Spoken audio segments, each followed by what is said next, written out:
It was in the last grey-smudged hours of an autumn afternoon that Captain Hastings and I found ourselves, by a chain of absurdly small accidents, in a street I had never before had the least desire to visit. The street was narrow, mean almost, though it lay within easy reach of the bright avenues where London pretends at gaiety. Here the shops were not those that sell the things people want, but those that offer the things people mend: umbrellas with honest wooden handles, shoes that had known better days, and, at the corner, under a sign whose gilt letters had faded into a ghost of respectability, Jules Lemaire, horloger, a clockmaker. To my friend Hastings the word alone conjured comfort. He has always been susceptible to notions of craftsmanship, of steady hands and patient work. He had been pleased, too, with the little disturbance to our routine. "Poirot," he had said, "it's a fine thing to see a trade like that still going. Clocks, watches, real workmanship. Not all these modern contraptions." "Mon ami," I replied, "it is a fine thing also to see a man in London who can appreciate order, exactitude, the beauty of mechanism. But do not forget, what is a clock? It is the instrument by which men measure their anxiety." He laughed at that, as he usually did, when I said something he did not immediately understand. Our presence in that street was due to a small matter of mine, my moustaches, in fact. A certain pomade, which I prefer above all others, had been discontinued in the shop that normally supplied it. Hastings, with his hearty eagerness, insisted he had seen it only yesterday in a chemist's window near Paddington. He was wrong, and of course, but his wrongness led us to this place, and it was there that Fate, who has a most tiresome sense of drama, placed her hand upon my shoulder. The bell over the clockmaker's door gave a thin, reluctant tinkle as we entered.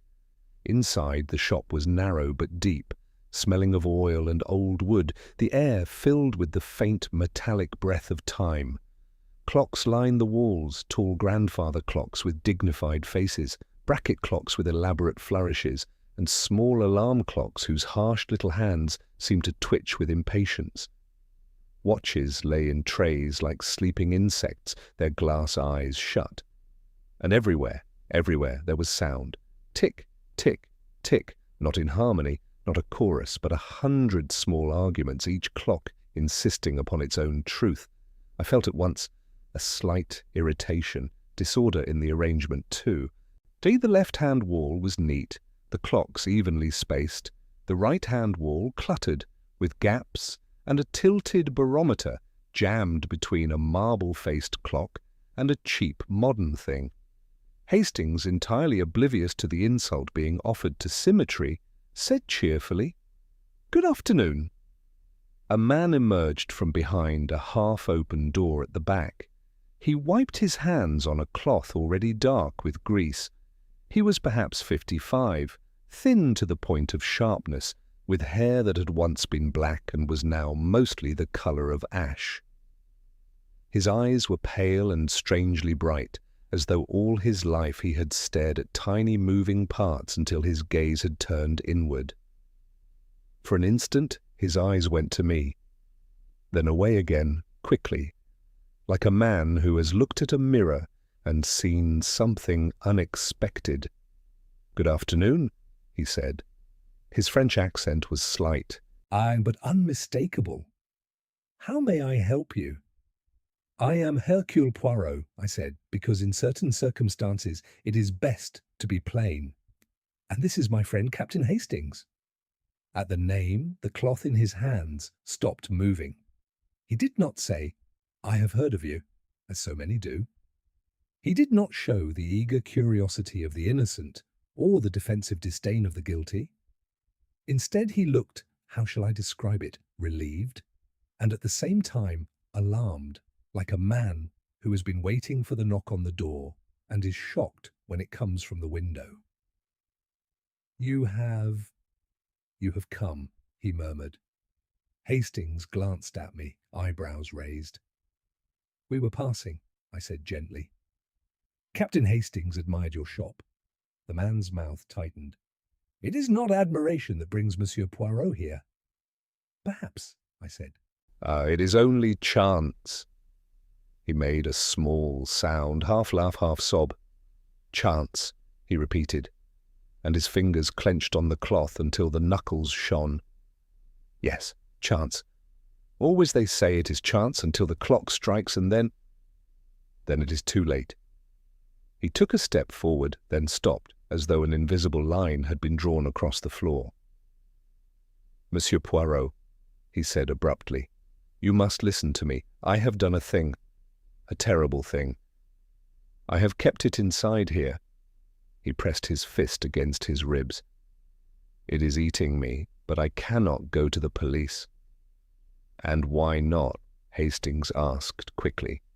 The clockmaker's eyes flicked to him. Because the police will see only the obvious. They will take the wrong person. They will make the wrong arrest. They will ruin the wrong life. His gaze returned to me, pleading now. Hey, but you understand the mind, the motives, the lies we tell ourselves. I said nothing. I merely watched him. His hands began to tremble. The cloth slipped to the floor, forgotten. I must confess, he whispered. I must confess before midnight. With those words, the air seemed to tighten. From somewhere in the shop, a tall clock gave a slow, deliberate gong, as though it disagreed with the hour being spoken aloud. I glanced at the nearest face. The time was just after 5. Before midnight, Hastings repeated. What do you mean? The clockmaker swallowed. His Adam's apple bobbed like a pendulum. I made the thing, he said, the thing that began it. I thought it would be clever, a little joke, a lesson. His eyes had the feverish gleam of a man trapped by his own idea. But it became a trap. For whom? I asked softly. He opened his mouth, and at that exact moment, the bell over the shop door rang again. This time it was not thin and reluctant. It sounded sharp, startled, like a warning. A woman entered. She was dressed with a careful, restrained elegance, a dark coat, gloves, a hat pinned precisely so that it shadowed her eyes. She carried herself like someone accustomed to being watched and never forgiving the watcher. Her gaze took in Hastings, then me, then snapped to the clockmaker. The colour drained from her face so quickly it was almost theatrical. "You," she said to him. No greeting, no preamble. "What are you doing?" The clockmaker stood as if struck. The trembling in his hands became worse. "I am—" he began. "You are not doing anything," she cut in. Her voice was low, controlled. "I'm the kind that expects obedience." "Not today." Her eyes turned to me. For a fraction of a second something flickered there, recognition, calculation, and then was gone, replaced by polite disinterest. "I'm sorry," she said crisply. This man is unwell. He has episodes, delusions." She smiled thinly, without warmth. "You must excuse him." Hastings bristled. "Delusions? He seemed perfectly—" She raised a gloved hand in a gesture that was almost imperceptibly commanding. "You are Monsieur Poirot," she said. It was not a question. "I am," I replied. "And you will do nothing," she said. Again, not a request. It was as though she had decided the shape of the world and expected it to hold. The clockmaker made a strangled sound. "Mademoiselle," her eyes flashed. "Not that word." He flinched, as if she had struck him. I folded my hands neatly. Madame," I said, "you are distressed." "I am cautious," she corrected. "There is a difference." "Indeed, but you have come here with purpose." "I have come," she said, "to prevent—" She stopped herself. Too late. A crack in the mask. "To prevent a confession," I said. Silence. The clocks continued their bickering ticks. The woman stared at me. For the first time, her composure wavered. It was not fear that I saw then, but anger, like a flame carefully banked, furious at the intrusion of air. "You think you are very clever," she said. "It is my profession," I replied pleasantly. From the back room came a sudden sound, a small metallic clatter as though something had fallen, something light but important. The clockmaker's head jerked toward the door at the back. His eyes widened in panic. "No," he whispered. "No." "Not now." The woman turned sharply. Her body, her whole posture, changed. She became alert in a way that had nothing to do with fainting spells or polite society. Whatever she had come to prevent, something else had just begun. She moved past the counter, swift as a shadow, and pulled open the door at the back. A cold draught of air spilled into the shop, carrying with it a smell that did not belong among clocks and oil. A smell faintly sweet, faintly metallic. Hastings took one step forward. "What is it?" I did not answer him. I was looking at the clockmaker. His face had gone the colour of old paper. His lips moved, but no sound came out. Then he spoke, and his voice was hardly more than breath. "They have done it," he said. "They have done it early." "Who?" Hastings demanded. The clockmaker's eyes met mine. In them was a desperate clarity. "Hide the one who cannot wait for midnight." From the back room, the woman's voice rang out, no longer controlled, no longer polite. "Call someone," she snapped. "Now!" Hastings stared at me. "Poirot." I was already moving. I entered the back room with my steps measured, my mind, my little grey cells, already arranging the small details, the tremor in the clockmaker's hands, the woman's command, the phrase before midnight, the sound of metal falling, the smell that should not be there. The back room was a workshop, a bench littered with tiny screws, springs like curled eyelashes, glass domes, and tools laid out with almost obsessive precision. A single lamp burned, throwing a harsh circle of light. In that circle, on the floor beside the bench, lay a man. He was dressed too well for this room, tailored coat, polished shoes. His eyes were open, eyes staring at the underside of the table as though he had been searching for something he had dropped. On the bench above him was a small object, a pocket watch, its case open, its face turned upward. The hands were stopped. They pointed to 11:57, not midnight, not yet, but close enough to make your heart believe it. The woman stood rigid, one hand pressed to her throat as though she had forgotten how to breathe. Her other hand was clenched around a folded piece of paper so tightly that the edges were crumpled. The clockmaker hovered in the doorway behind me, swaying. Hastings came in last and stopped dead. "Good God," he said. Yes," I said, softly. "He is dead." The clocks in the shop beyond continued to tick, but in here, in the workshop, time had done something more final. And on the bench, the pocket watch, silent and accusing, waited for the confession that had been promised before midnight. I stepped closer to the body, careful not to disturb anything, though my caution was less for fingerprints than for meanings. Death, to the police, is a puzzle of mud and fibres. To me, it is a punctuation mark in a sentence someone hoped would not be read. "Do you know him?" Hastings whispered. The woman answered too quickly. "No." The clockmaker made a noise like a broken spring. "Monsieur Armand?" he breathed. So, money, influence, and the expectation that doors open. The man had fallen on his side, one arm trapped beneath him, the other stretched toward the bench. His fingertips were darkly smudged, as though he had brushed soot or fine dust. Beside his hand lay a tiny shard of glass. "Captain Hastings," I said, "open the front door, let no one in. And persuade Monsieur Lemaire to sit. he will fall otherwise. I will not, Lemaire began, then swayed. Hastings guided him to a stool. The woman still crushed a folded paper in her fist. Madame, I said, you will give me that. On what authority? On the authority of necessity. She hesitated, battling not fear but control, then surrendered it with 2 gloved fingers. I unfolded the note. 3 lines, neat and emphatic. Jules, no police, no theatrics. Be at the shop before 11. Bring the watch. Midnight ends it. Signed, R.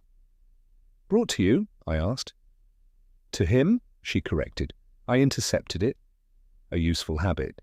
I looked at her. And your name? Rosamond Vale. I manage certain affairs for Monsieur Armand. A secretary? A person who prevents scandals, she said flatly.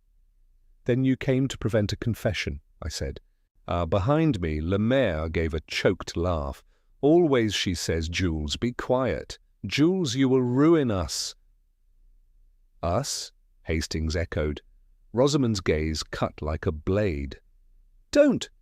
But the dam had cracked. Lemaire's words came fast, desperate. I make clocks, yes, but I wanted more than ticking. Armand came. He said I was clever. He wanted a watch, not for time, for fear. A blackmail device, Hastings said, appalled. A game, Lemaire insisted. At a house, people of society. They would receive a challenge and think it amusing. They would pay to make it stop. I thought, harmless pressure, proof of my skill, a mechanism no one could tamper with. And then, I asked. Armand changed it, Lemaire whispered. He always changed things. My eyes went to the pocket watch on the bench, its case open, its face too pristine, its hands fixed at 11:57. It waited like an accusation. Rosamond's voice rose, sharp. Don't touch it. Why? He said it was dangerous.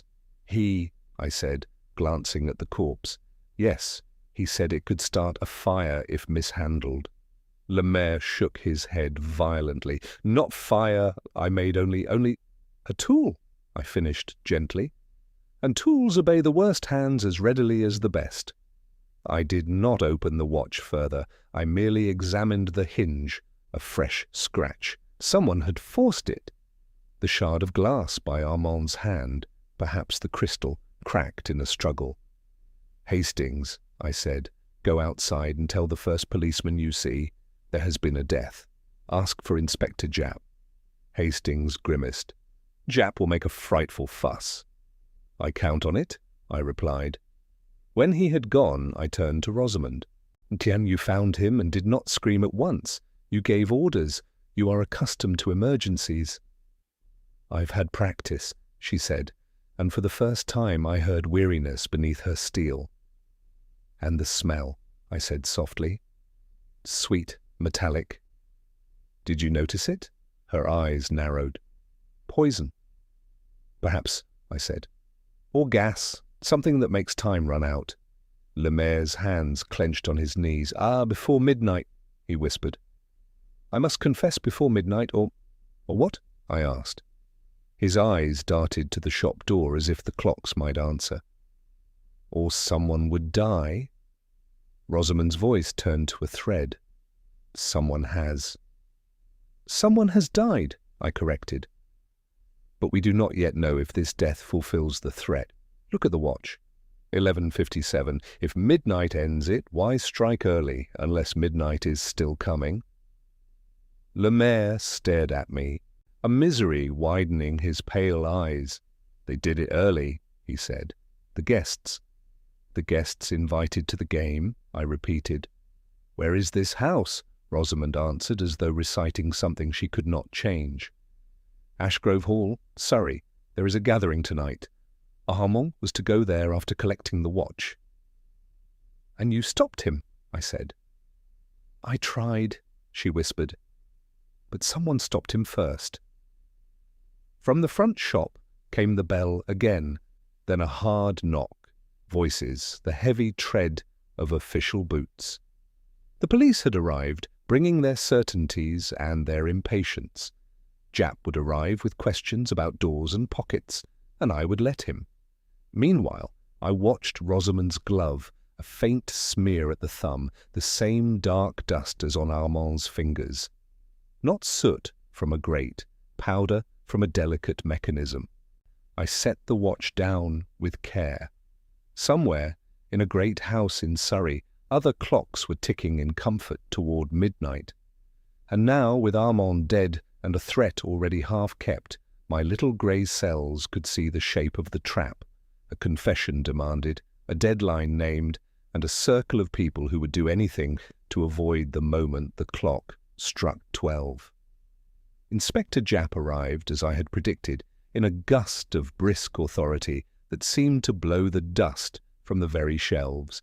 He took in the cramped workshop, the dead man on the floor, and the open pocket watch with the same expression he might have given a spilled ink pot. "Well, Poirot," he said, "you do pick your places." "It is not I who pick them, my friend," I replied. "It is mischief that finds me." Hastings hovered at my shoulder, he indignant on my behalf and fascinated in spite of himself. 2 constables had already begun to make notes, one of them staring with ill-disguised discomfort at the clocks in the front shop, as though afraid they might suddenly begin to speak. Japp crouched by the body. "Name?" "Armand," said Rosamond Vale sharply, before Lemaire could stammer himself into collapse again. "Victor Armand." Japp whistled softly. "That Armand. Money, friends in the right places, enemies in the wrong ones." He looked up at her. "And you are?" "Rosamond Vale. I work for him." "You work for him?" Japp repeated with a familiar scepticism. "And you found him like this?" "Yes."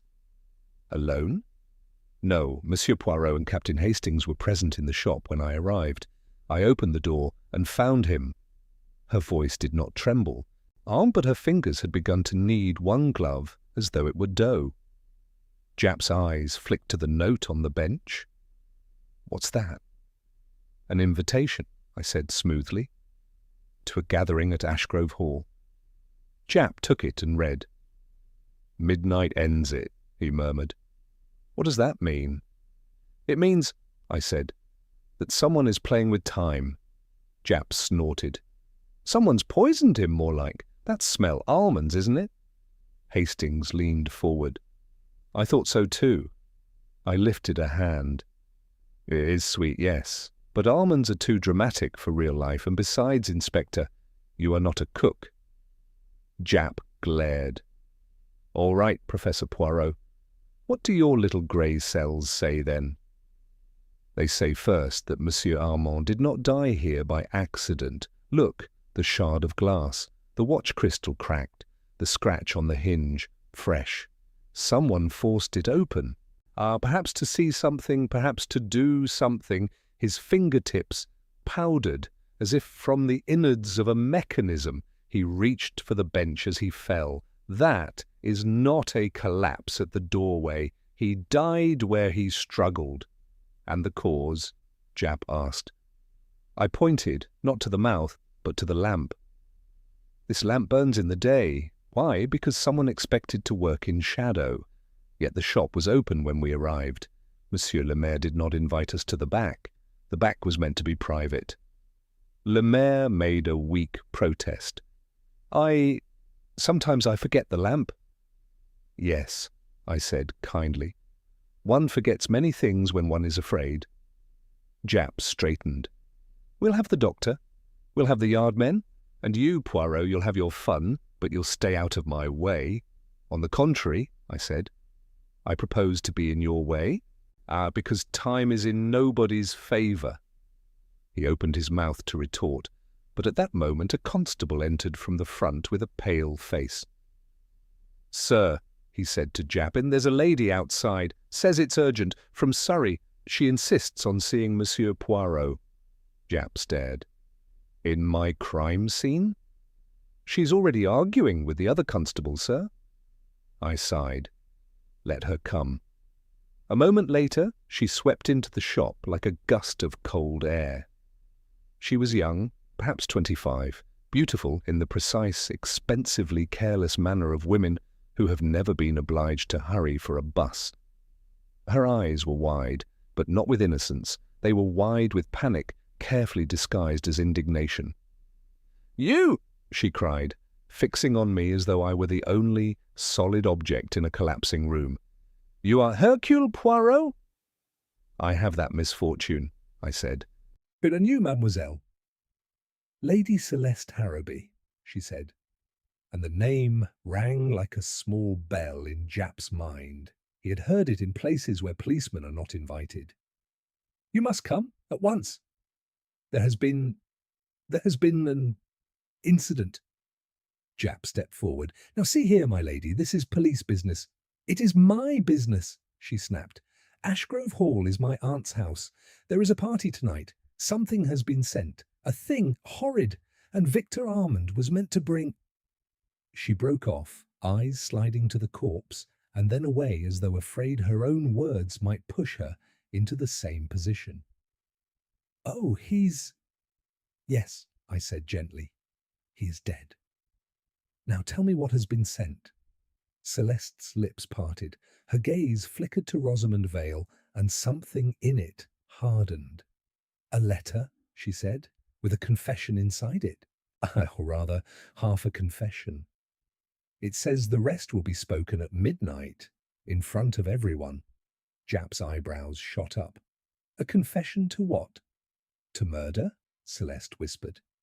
In the sudden silence, the front shop clocks seemed to tick louder, impatient to reach their appointed hour. "And who is to confess?" I asked. Celeste's throat worked. "Jules Lemaire." Behind me, the clockmaker made a sound like a man swallowing his own soul. He lurched forward, eyes wild, but Rosamond caught his arm. Outside, evening deepened. Somewhere, a clock began to strike 6. Japp's face shifted from irritation to the look of a man whose tidy categories have been rearranged without permission. "Confession to murder," he repeated. "Whose murder?" Celeste swallowed. "I don't know. The letter didn't name the victim." "What, only that the truth would be spoken when the house clock struck 12, and that the liar would be unmasked." "And you came to London," I said, "because Monsieur Armand was meant to bring something necessary to this performance." "Yes. Victor told my aunt he had arranged a little entertainment, a moral drama, he called it. But this afternoon he sent word he must first collect a special watch from a clockmaker near Paddington. He said it was the heart of it." My eyes went to the open pocket watch on the bench, its stopped hands accusing the air with their fixed 11:57. Rosamond Vale's voice was low. "He didn't send word to your aunt. He sent it to me." Celeste's gaze flashed. "Of course he did." Japp stepped in. "Poirot, you're not going gallivanting off to some country house while I've got a body here." "Inspector," I replied, "if you keep your body and lose your living suspects, you will have a tidy morgue and an untidy conscience. There is a promise of another death at midnight."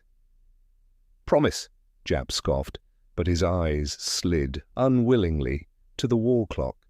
6 minutes past 6. Lemaire's breath came in a rasp. "They will make me speak," he whispered. "They will say I killed someone." "No one makes you speak but yourself," I said. Celeste stared at him. "You are Jules Lemaire?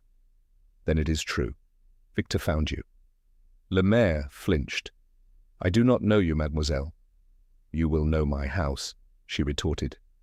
"Ashgrove Hall is my aunt's." I turned to Japp. "You will send men to Ashgrove Hall." "I will send men where I like," he snapped. Then grudgingly, "I mean, all right, I'll come myself. If there's a second corpse, I want it in my jurisdiction." He barked orders. A constable went to the telephone in the front shop, brushing aside a chiming alarm clock as though it were an insect. While they moved, I spoke quietly to Rosamond. You touched the mechanism. Her chin lifted.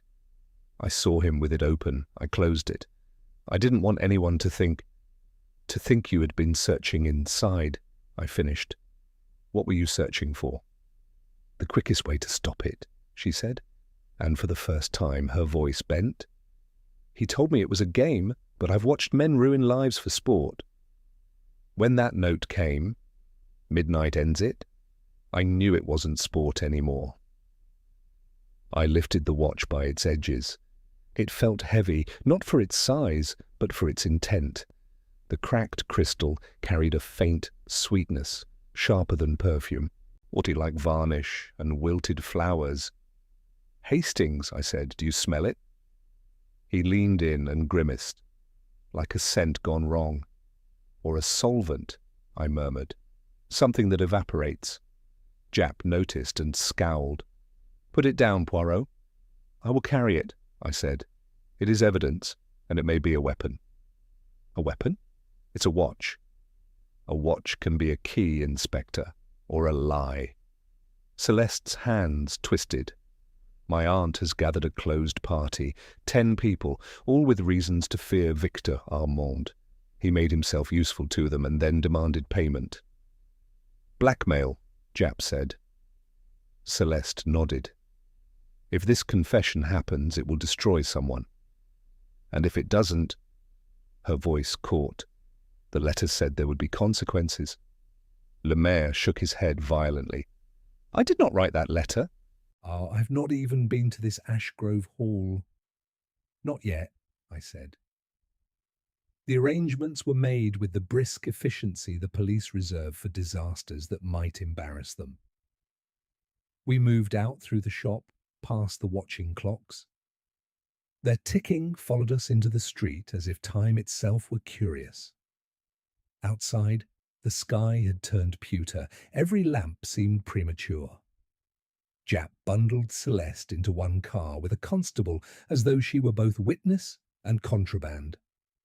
Rosamond insisted on coming, and Japp allowed it with the air of a man granting a favour he will later deny. Lemaire balked at the threshold, trembling. They will point. They will say, "There is the murderer." They will do what they do, I said. You will do what I tell you. In the car, Hastings sat opposite me, eager as a hound. Japp sat by the driver. Up issuing orders as though commands could slow the hands of the world.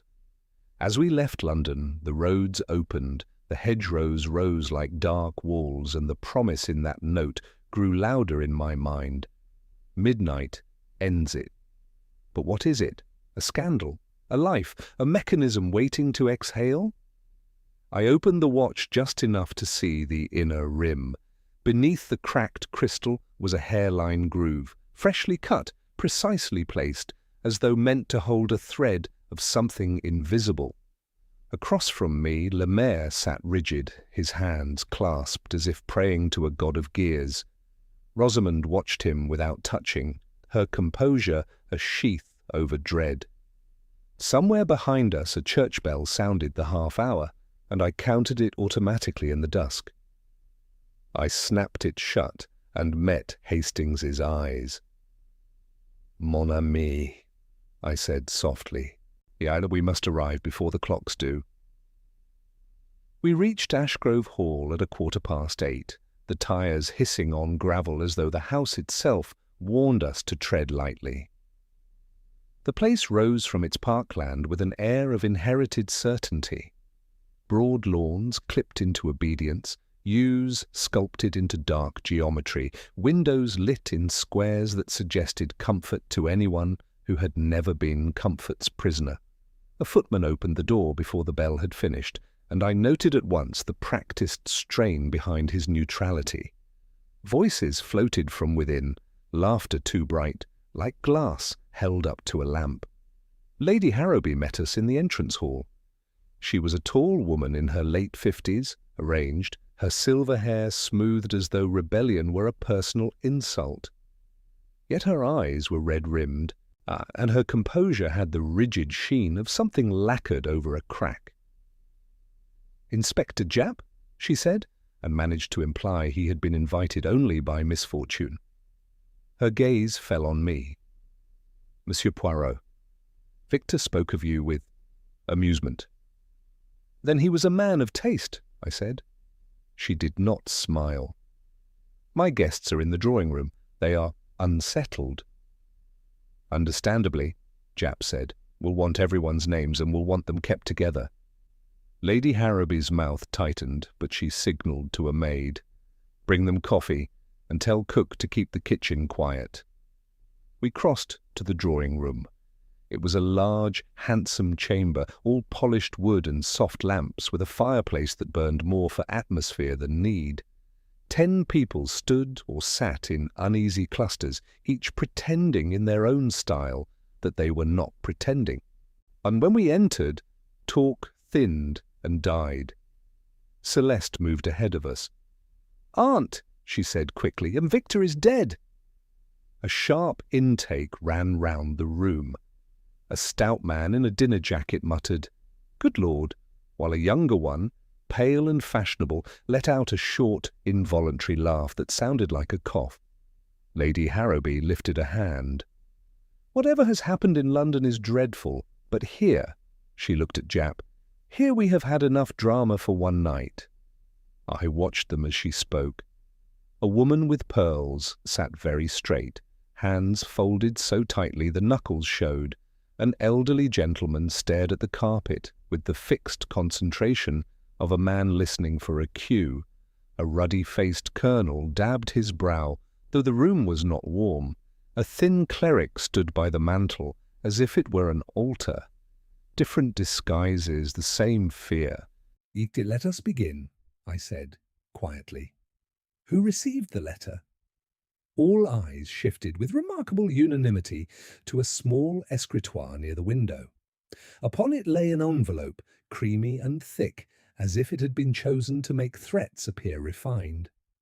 Lady Harrowby's voice was clipped. "It was delivered at 7. My butler brought it to me. It was addressed to the company." "And you opened it for them," I said. "For my house," she corrected. "Yes." Japp stepped forward and snapped. "No one's touched it since?" A chorus of denials. I lifted the paper carefully. Inside was a sheet, the handwriting neat, the phrasing theatrical. It spoke of a murder long hidden, of a conscience collapsing. Of a confession that would be spoken at midnight when the clocks of Ashgrove strike together, and it ended with one sentence underlined twice. If the confession is prevented, the clock will choose another. I passed it to Japp without comment. His face darkened. "All right," he said. "Names, one by one." They gave them, and as they did, I placed each person in my mind like a cog into a larger wheel. Sir Reginald March, financier, eyes quick and hard. Mrs. Daphne Kerr, widow, voice syrupy with tension. Colonel Bellingham, retired, a man who had learned to command without reason. Reverend Giles, mild and watchful. Dr. Adrian Holt, elegant, hands too clean. Miss Laurel Pritchard, companion, gaze darting. Mr. Simon Vane, the young fashionable with the broken laugh. Mrs. Elsie Harrowby, the hostess. Lady Celeste. And, standing a little apart as though she wished to be invisible, Rosamond Vale. When Japp reached her, he frowned. "You're not a guest." "I'm an employee," she said, "of Victor Armand." A murmur ran through the group, like wind through dry leaves. I saw resentment, relief, curiosity, rarely innocence. "And you," Japp barked, pointing at Lemaire, who hovered near the door with Hastings beside him. "You're Jules Lemaire." Lemaire swallowed. "Yes, monsieur." Sir Reginald's mouth curled. "So the little clockmaker comes to confess. How melodramatic!" Lemaire flinched as if struck. His eyes went to me, pleading. "Before we hang the confession on him like a coat," I said, "let us be sure we know what confession means." I turned and set the pocket watch on the mantelpiece, where the firelight caught its cracked face. or with the room's attention snapped to it with the obedience of a compass needle to a magnet. "This," I said, "was to be brought here. It did not arrive with Monsieur Armand. It arrived with me, and now everyone in this room will tell me, what did Victor Armand have over you?" Silence held for a heartbeat too long. Then Dr. Holt said softly, "Is that necessary?" "It is inevitable," I replied. "Because blackmail is not a rope, it is a net, and somewhere in that net a murderer has been waiting for midnight tonight." I let the question hang, not because I enjoyed their discomfort, though I will admit it was deserved, but because silence is a fine solvent. It loosens what men cling to. Sir Reginald March cleared his throat with the air of a man announcing the weather. "Armand invested for me, aggressively." And he later suggested I had, how did he put it, misrepresented certain numbers. He wanted a fee for his discretion. Mrs. Daphne Kerr gave a brittle laugh. "He photographed me," she said, and the pearls at her throat trembled. "No, not improper, exactly, but compromising. It would have ruined me." Colonel Bellingham scowled. He had letters from years ago, things written in heat. His fingers clenched and unclenched, as if remembering a trigger. Reverend Giles murmured, "A donation I accepted without due inquiry." Miss Pritchard's voice was almost inaudible. "He knew where my brother is. He threatened to tell the police." Simon Vane swallowed. "He said he'd prove I wasn't the heir I claimed to be." Lady Harrowby did not speak at first. When she did, it was with careful coldness. "He said my late husband's death was not natural." And he implied I could be made to look responsible. A faint sound escaped Celeste, half protest, half despair. Her aunt did not look at her. Dr. Holt, last of all, said, "He alleged professional misconduct." "Excellent," I said softly. "We have a room full of motives for fear and hatred, and a man dead in a clockmaker's shop. Now, Monsieur Lemaire, did you blackmail them?" Lemaire's face twisted. "No, I made only the mechanism. Armand took it. He made the letters. He chose the house." Rosamond's eyes stayed on the watch. "He liked making people wait," she said. "He liked deadlines." Inspector Japp snorted. "Deadlines can be missed. People die anyway." "Not like this," I murmured. I lifted the watch, turned it so the cracked crystal caught the lamplight. "At what time did you open the letter, Lady Harrowby?" "At 7 o'clock, she replied. "It's stiff." "And the household clocks?" I asked. "Do they strike together, as the letter says?" "There is a system," she said reluctantly. My husband was proud of it. The hall clock is the master. The others are adjusted weekly. "Adjusted?" I repeated. "By whom?" "The clockmaker comes once a month. Mr. Lemaire—" She stopped, startled. All faces swung to Lemaire again. He recoiled. "I have never been here," he insisted. "I swear it." "But you could have," Sir Reginald said sharply, "and you would know the system." I lifted a hand. "Do not rush. We have not yet reached midnight." I glanced at the mantel clock. 8:29. "Nearly 4 hours. Plenty of time," Japp said. "We'll search the house, lock the exits, and keep everyone under my nose." "That is one way," I agreed. "But if the clock will choose another—" "The house is not the only clock." I took Hastings aside for a moment. "Mon ami, walk the corridors. Listen. Smell. If you notice the sweet metal scent, tell me at once." He nodded, eager to be useful. I turned back to the room. "Lady Celeste, you said Victor arranged a moral drama. Who else knew the details?" Celeste's eyes flashed toward Dr. Holt. Victor spoke most to Dr. Holt. They were always whispering. Dr. Holt smiled thinly. "Whispering is not a crime." "It depends what you whisper," Japp growled. Rosamond stepped forward. "Victor kept a list," she said, "a schedule. who would receive what hint and when. He called it the tempo. A schedule of blackmail, Sir Reginald said, contemptuous. A schedule of control, Rosamond corrected. Tonight was the finale. He said it would end at midnight, either with a confession or with an example. And now he is dead, Japp said. So who benefits? I watched their reactions, tightening at mouths, a glance away, a breath held. Death rearranges advantage quickly. Perhaps, I said, the one who feared the confession most. Mrs. Kerr whispered, but whose confession is it meant to be? I smiled faintly. Ah, that is the heart, is it not? The letter names Monsieur Lemaire, but names are the easiest things to counterfeit. We must ask instead, who would be served by putting a noose around the clockmaker's neck? Lemaire made a whimper and covered his face. At that moment, Hastings returned, pale. Poirot, he said, there's a smell upstairs in the west corridor, like the workshop in London. My little grey cells clicked into place. Show me. We moved quickly, Japp and a constable behind. The corridor was dim, lined with portraits whose eyes followed without sympathy. Halfway along, the air carried it, sweet, metallic, as if something delicate were dissolving. It came from a small sitting room, door closed. On the handle was a strip of waxed paper, fixed. A seal, Japp said, to show tampering. Or to suggest it, I replied. I leaned in, sniffed once. The scent was stronger at the keyhole. Open it, Japp ordered. The constable forced the door. Inside, the room was empty, except for a small travelling clock on the side table, its brass case shining.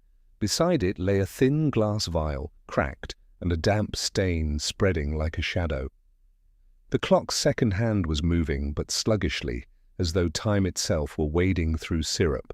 On a slip of paper under the clock were two words written in the same neat hand as the letter. Too soon. Japp snatched up the slip of paper as if it might bite him. Too soon, he read aloud, then turned it over. There was nothing else, only that calm, taunting phrase. I did not touch the cracked vial. The damp stain on the polished table was already thinning at the edges, as though whatever had been inside wished to vanish. Gas? Hastings asked. Vapour? I said. Something that evaporates quickly. It is meant to leave no bullet, no knife, only a smell and a consequence. Japp's jaw set. Men on every door. No one leaves. No one goes off alone. And if the clock chooses another, I murmured, it will not need an accomplice who walks down a corridor. He scowled. You always make it sound like the house is alive. Tonight, I said. Someone intends it to be. The travelling clock ticked faintly, but it was not set to the correct time. It showed 9:12, though my own watch said 9:20. The error suggested care for effect more than accuracy. Bring it, I told the constable. It's evidence, Japp said. Just so, I replied.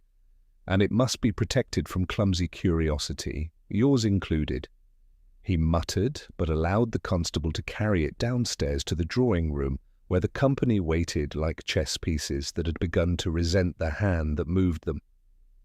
We returned to find the atmosphere sharper. A window stood open. Cold night crept along the floorboards. Lady Harrowby's composure had the rigid shine of lacquer over a crack. Sir Reginald sat too comfortably. Mrs. Kerr worried her handkerchief into a rope, and Colonel Bellingham stared at the door as if daring it to misbehave.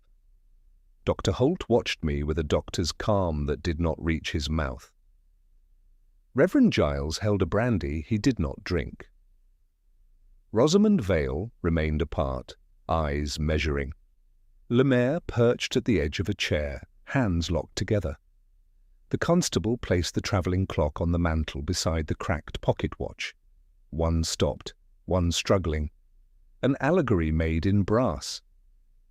This was found upstairs, I said, "sealed into a room with a broken vial and this note. It smells of the same sweet metal scent as Monsieur Armand's workshop." A ripple went through them. Mrs. Kerr pressed fingers to her throat. "Meaning what?" Sir Reginald demanded. "Meaning," Japp said heavily, "someone here has been preparing something dangerous." "In my home," Lady Harrowby snapped.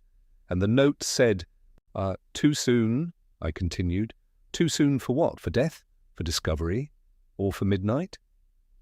Celeste spoke before she could stop herself. "It means the first attempt failed." Dr. Holt's gaze sharpened. "Attempt? You all read the letter," she flared. "It threatened consequences. Now there's a vial. Don't pretend you don't understand." Reverend Giles murmured, "Whoever wrote it is willing to harm." "Then we remove the means," Japp said. "Search the rooms. Search the luggage." Sir Reginald's smile was thin. "And strip us like prisoners?" "Better than stripping a corpse," Japp shot back. I lifted a hand. "Searching is good but slow. We have less than 3 hours. The urgent question is, who can make the clock strike together?" Lady Harrowby hesitated. "The hall clock is the master. My husband insisted only staff touch it." "Who winds and adjusts it?" I asked. "My butler," she said. "He has the key." "Bring him." Mr. Phipps arrived, pale, precise, offended by chaos.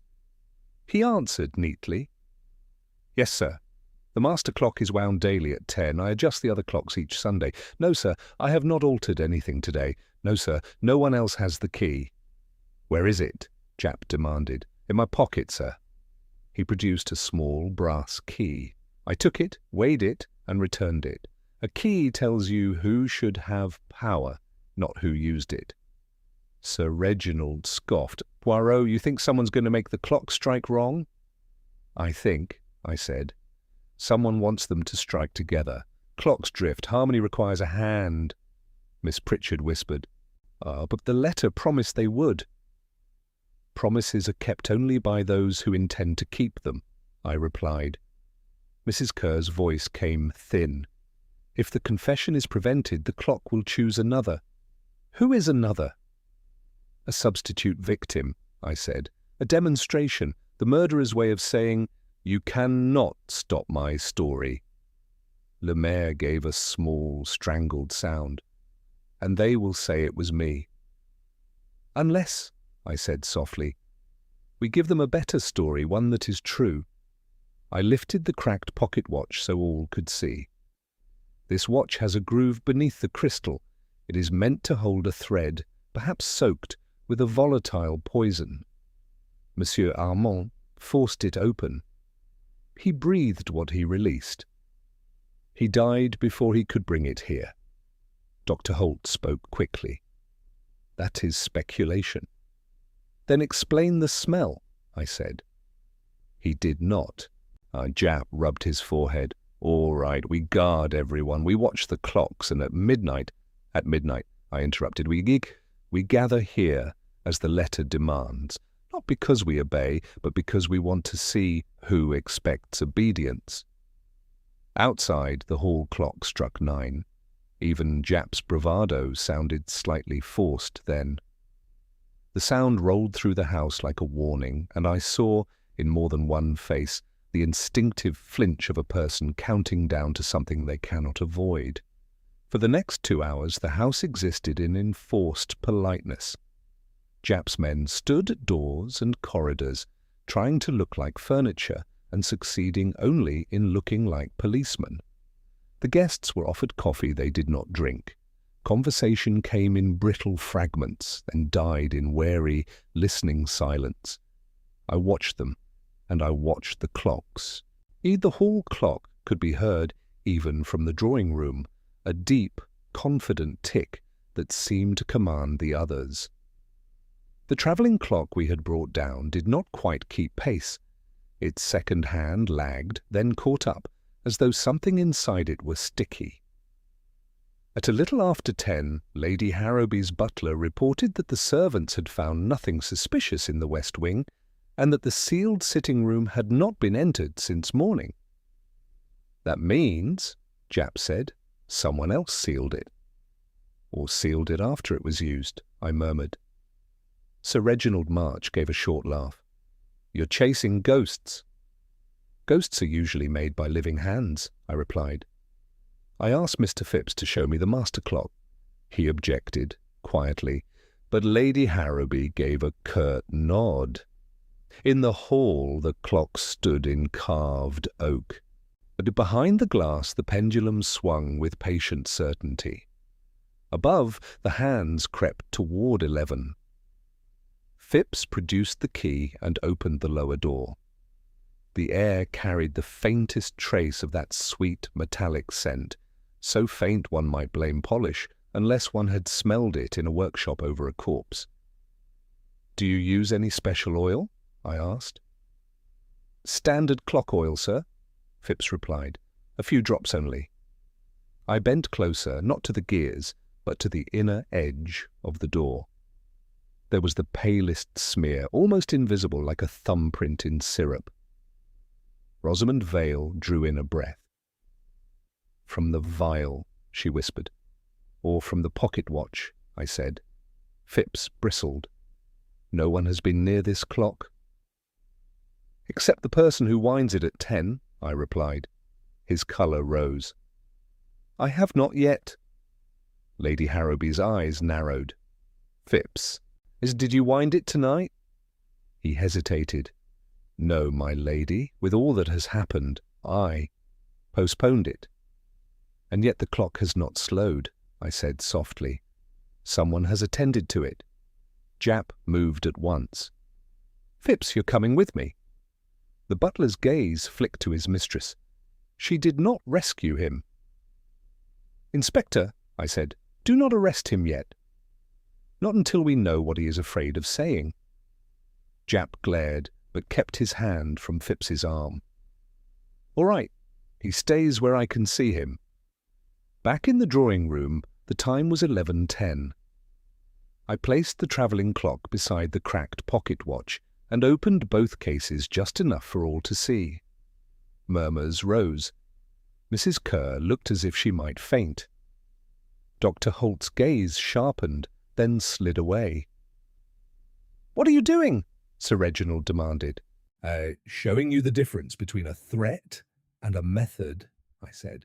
"Both these pieces have a groove beneath the crystal. Both are designed to hold a treated thread, something that releases vapour when warmed." "Warmed by what?" Celeste asked. "By the heat of a lamp," I replied, and nodded to the shaded light in the corner. "Or a fireplace, or a hand." Reverend Giles crossed himself. Japp snapped. "So one of them is a gas bomb?" "I am saying," I corrected, "that either can become a poisoner's inhaler." Rosamond's eyes met mine. "Victor wanted a confession, but he wouldn't risk poison." "Which is why he is dead," I said. "Someone else used the mechanism first." I turned to the company. "Who among you knew about Monsieur Lemaire? Who could send a letter in his name and expect him to arrive?" Had only someone who knew Victor's schedule, his tempo. All eyes slid toward Rosamond. She did not flinch. "He dictated letters to me," she said. "I typed them, but I did not send this." "Did you tell anyone about the watch?" I asked. A pause. "I told Dr. Holt that Victor meant to frighten you all with it," she admitted. "I asked him to persuade Victor to stop." Dr. Holt's smile was thin. She was overwrought. "Overwrought people sometimes see clearly," I said. Then the hall clock chimed the quarter, 3 bright strikes that made everyone start. When the sound faded, I saw it. Sir Reginald's hand had gone, without thought, to his waistcoat pocket, and withdrawn again, empty. A nervous gesture, but also habitual, like a man checking for a key. I spoke softly. "Sir Reginald, you are missing something." His eyes flickered. "Or am I?" "Yes," I said. "A small brass key, the sort that opens a clock case." Japp stepped forward. "Search him." Sir Reginald's face hardened. "You have no right." On the contrary, I said, it is precisely at midnight that rights become irrelevant.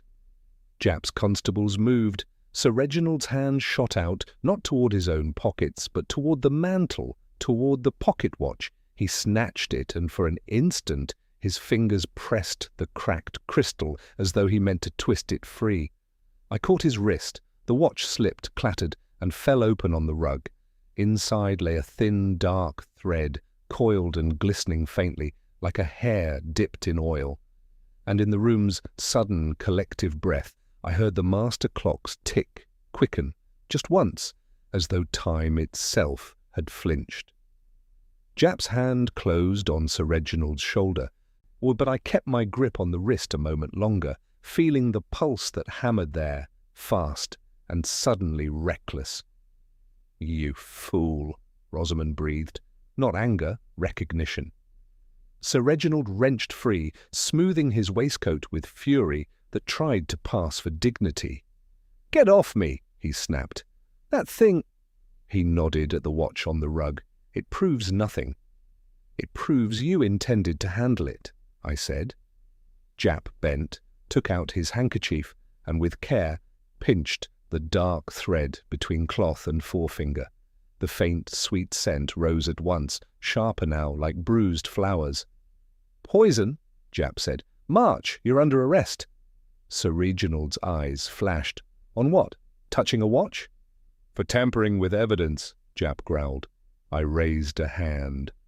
"Not yet, Inspector." You will not arrest him before midnight." A shocked murmur ran through the room. Japp stared at me. "Poirot, have you gone soft?" "On the contrary," I said. "The letter promised a confession at midnight. If you remove Sir Reginald now, you change the pattern. The one who wrote it wants witnesses. Spoil his stage and he may choose another, elsewhere." Lady Harrowby's voice was tight. "You mean someone else in this room?" "I mean the person who sealed the sitting room, who attended the master clock, who writes that neat, theatrical hand. Sir Reginald is frightened, but fear is not always guilt." Sir Reginald laughed thinly. "Thank you, Poirot." "Do not thank me," I replied. "You are still in danger. Sit." He hesitated. Japp's glare pinned him. He sat. I turned to Phipps. "Your key, please." The butler produced it with trembling fingers. I held it up. "This opens the master clock, yet someone else has been near it." "Sir Reginald, you reached for your pocket, as though checking for a key of your own." "Where is it?" Sir Reginald's jaw tightened. "I have no key." "Then someone used your habit to frame you," I said.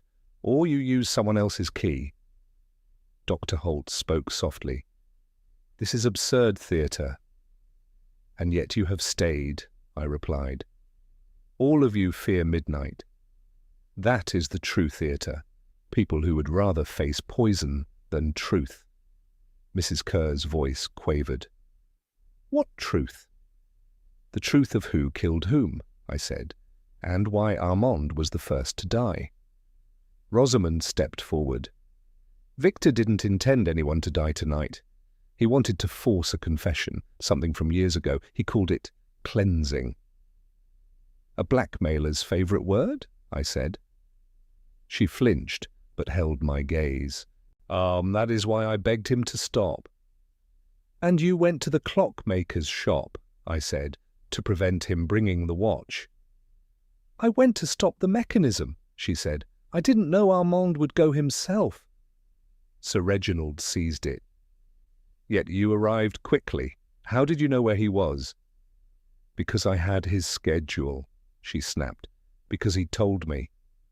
"And because you wrote the letter," Sir Reginald pressed. "I typed what he dictated," she said. "But the letter at 7 was not his dictation."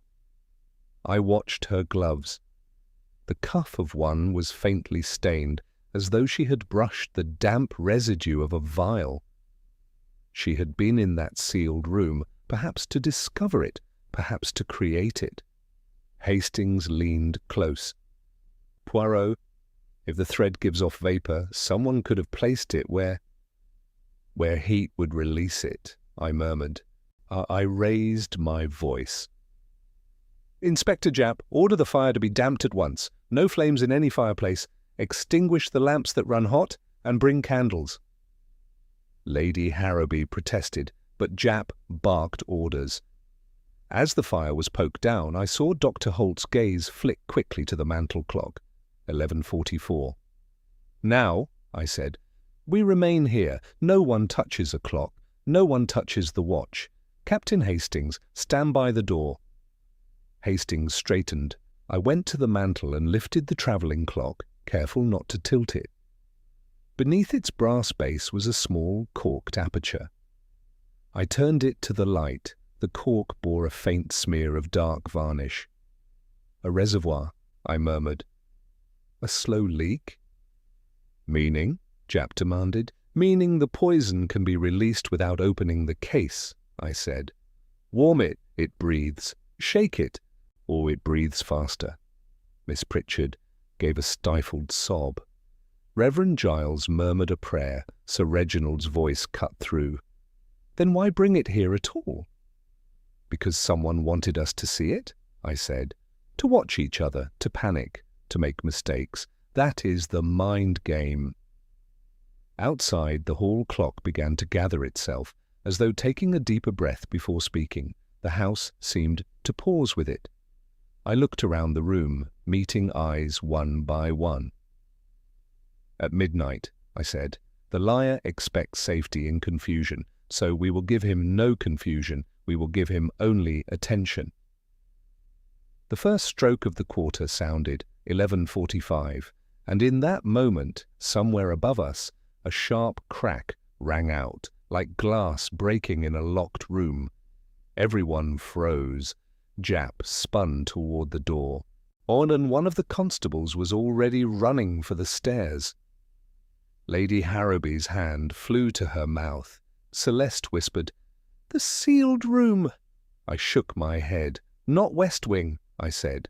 "That sound came from the master clock, and it has just been opened." Japp was out of the drawing-room at once, and we followed. Hastings, a lantern-bearing constable, and Lady Harrowby with offended dread. The guests trailed behind despite orders. Fear makes its own police. In the hall, the great clock stood with its lower door gaping. A splinter of oak lay on the carpet. The pendulum still swung, but the tick had changed, an irregular hitch. "Who opened it?" Japp snapped at Phipps, who had come hurrying, white as starch. "I did not, sir. I swear it." "Then someone had the key," Japp growled. "No," I said, bending to look. Someone had impatience. On the inside edge of the door, a dark smear glistened, as though a finger had pressed wet varnish against the wood. On the ledge beside the weights lay a sliver of cracked glass, fresh and sharp. "The crystal," Hastings murmured. "Or one of them," I replied. In the lantern light, I saw a fine dark thread looped around the pendulum rod, almost invisible until it caught the shine. Beneath it, on the floor of the case, a small pool spread in a crescent. The air held that sweet metallic scent. Japp's face hardened. "He's trying to gas the house." "Not the house," I corrected. "Only the people who come close enough.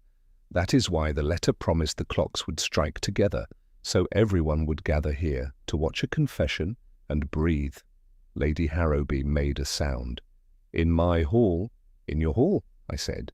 Inspector, open windows, keep them back." Japp barked orders. Doors were flung wide. Cold air thinned the scent. Sir Reginald's voice, tight with vindication, cut through. "So it isn't me." I ignored him and watched faces. Dr. Holt stood very still, his calm too deliberate. "We have minutes," Japp said. "Who did it?" "The one who opened that case did it because you damped the fires and ordered lamps extinguished," I said. "He needed a new heat source." Hastings stared. "Heat?" I pointed up.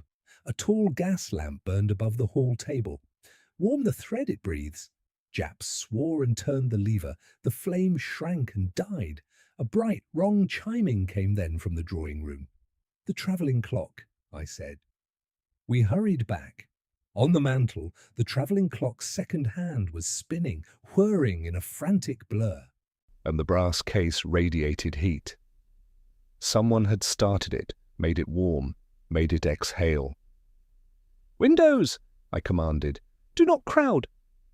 I snatched a damp cloth, wrapped it around the clock, and carried it to the open window. Cold air struck it. The whirring slowed. I set it outside on the sill and stepped away. Mrs. Kerr began to cough, a dry, startled cough that sent the room shifting from her. The mantel clock read 11:58. "The confession," Celeste whispered. "At midnight?" "Yes," I said. "But not the one the letter promised." I turned to Dr. Holt. "You understand dosage and diffusion. You alone would call this theatre, while arranging it like a prescription. You heard Rosamond speak of Victor's tempo and realized you could conduct the finale." His expression stayed smooth, but the pupils tightened. This is absurd. Absurd is messy," I replied. "This is neat. Your hand is neat." Sir Reginald burst out. "Holt, nonsense!" Dr. Holt said gently, "Poirot is guessing." "I am deducing," I said. "Victor threatened to expose professional misconduct. For you, a public confession is ruin, so you planned a different ruin, one that would silence Victor and terrify the rest into obedience." "I didn't kill Victor," Holt said, and the Polish cracked. "I wasn't in London." "No," I agreed. "You didn't need to be. You needed only to encourage him to test his mechanism, then ensure the test was lethal. A treated thread, a cracked crystal, a lamp in a workshop. Victor, impatient, opens it himself. The poison chooses him." Rosamond made a small, horrified sound.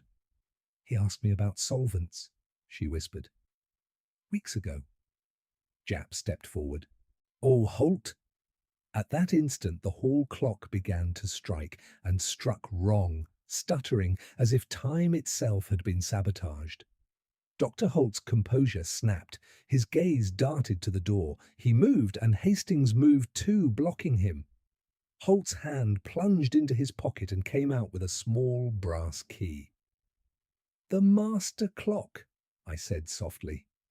Japp lunged, and the constable seized Holt's arms.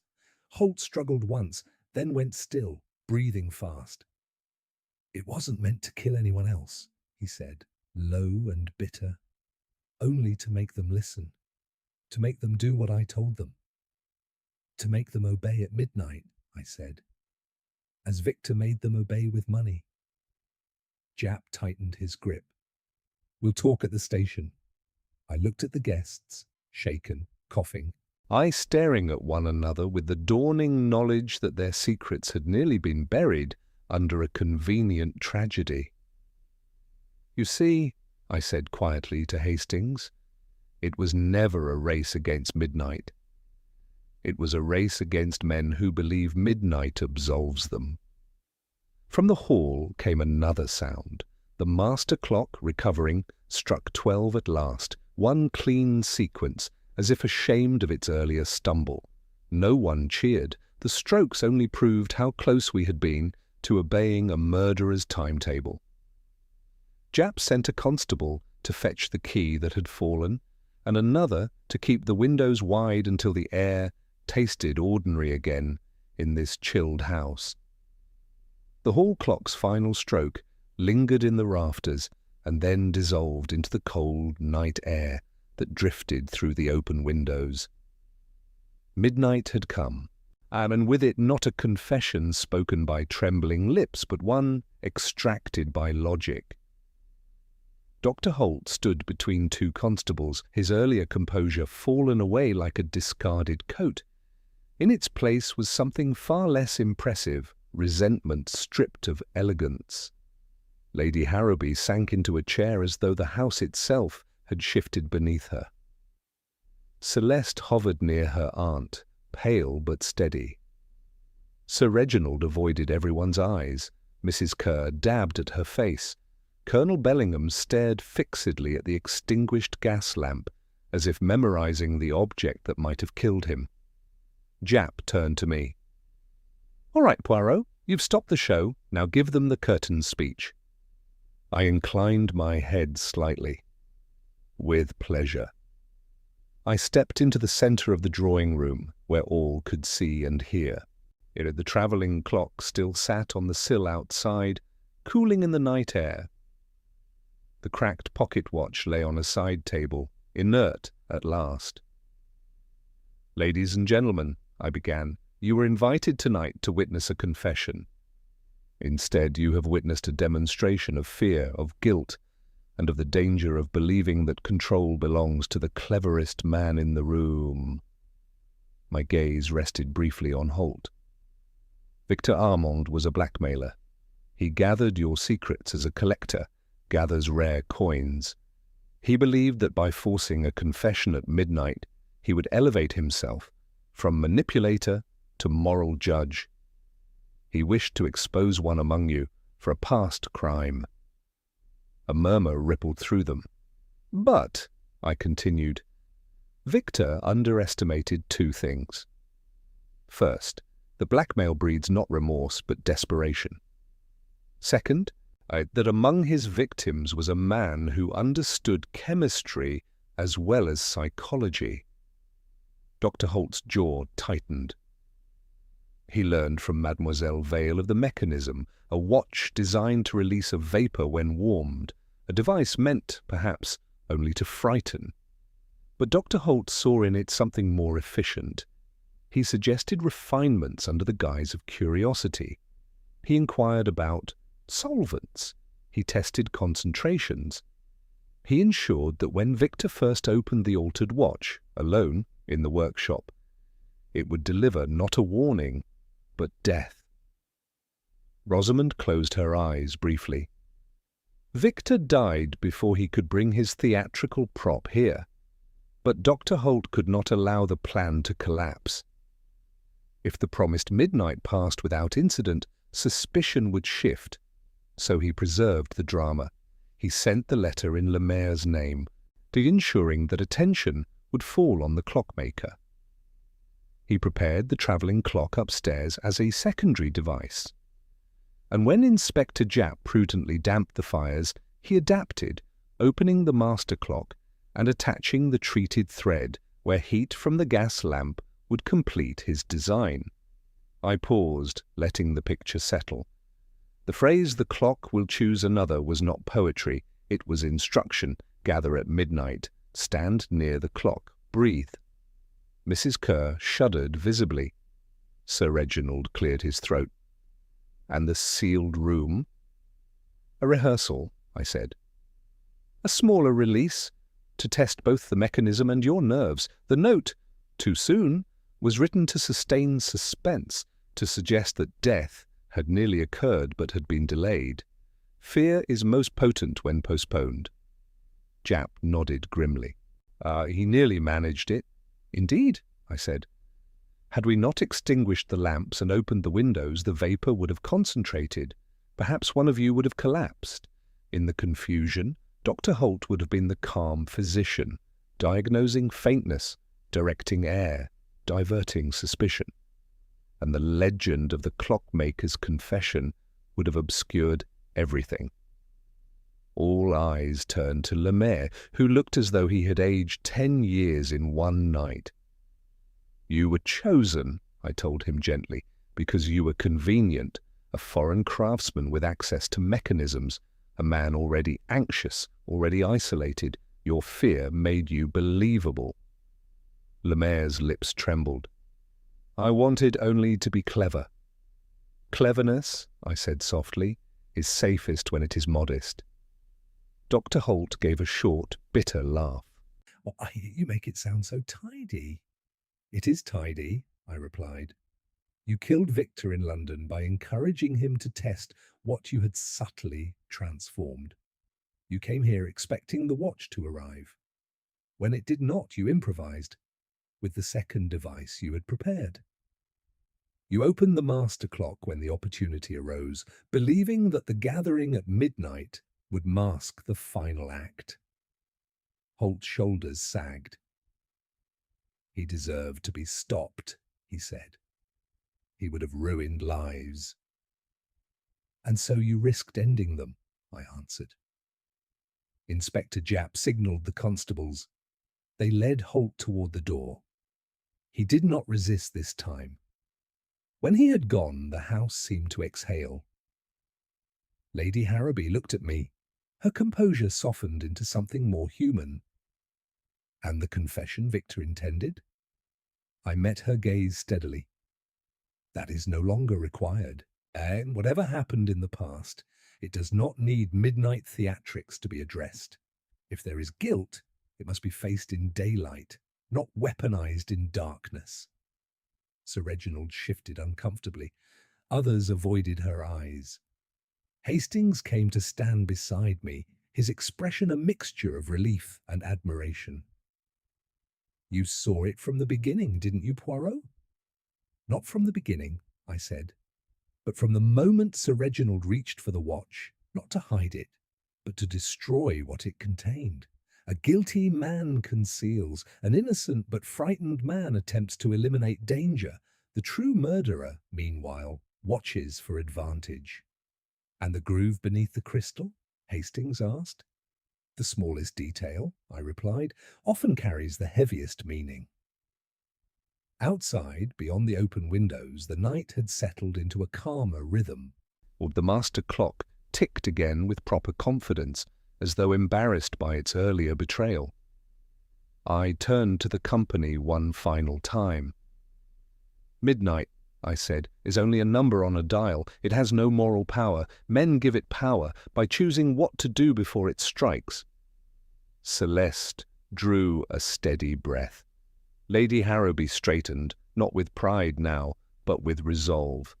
Japp clapped his hat onto his head. Well, Poirot, that's another one for your collection. I smiled faintly and adjusted my cuffs. No, my friend, I said. Time does not belong to me. I merely listen when it ticks too loudly. And with that, as the great clock marked the first minute past midnight in quiet obedience, I prepared to depart, leaving behind a house that had learned, perhaps too closely, how dangerous a race against midnight can be.